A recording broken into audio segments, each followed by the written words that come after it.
അളിയ ഞാനേ കാനഡയ്ക്ക് പോയാലോ എന്നിങ്ങനെ ആലോചിക്കുന്നുണ്ട് കേട്ടോ. കാനഡയാ? ഓ അതാകുമ്പോ രക്ഷപ്പെടാല്ലേ. ചിന്റെ പൊന്നളിയ, ഇതുപോലത്തെ ഒരു വൃത്തികിട്ട സ്ഥലം വേറെ ഇല്ല. അതെന്താടാ? എന്റെ ഒരു കൂട്ടുകാരെ ഞാൻ പറയണേ കേൾക്കാതെ കാനഡയ്ക്ക് പോയി. അവിടെ നിന്ന് എന്തൊരു പറ്റി? ന്യൂമോണിയ വന്ന് ചത്ത് പെട്ടിയിലാണ് പിന്നെ തിരിച്ചു വന്നത്. അയ്യോ തന്നെ. ഞാൻ പറയാനുള്ള പറഞ്ഞു, ഞാൻ പോണേക്കാ നിന്റെ ഇഷ്ടം. ഞാൻ പോണില്ല, ഞാൻ ഇവിടെ വല്ല കൊത്തപ്പണിക്ക് പോക്കോളാം. പുള്ളി ചോദിക്കണ്ടായിരുന്നു.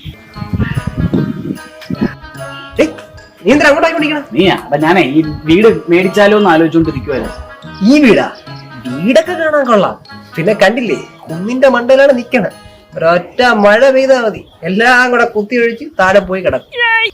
വാങ്ങിക്കാൻ വേണ്ടി വന്നതായിരുന്നു, ഇനിയിപ്പോ വേണ്ട, ചിലപ്പോ ഒലിച്ചു പോയാലേ. ശരിയടാ. എന്ത് നല്ല ക്ലൈമറ്റ് അല്ലേ എളിയ? നല്ല കാറ്റ്, തണ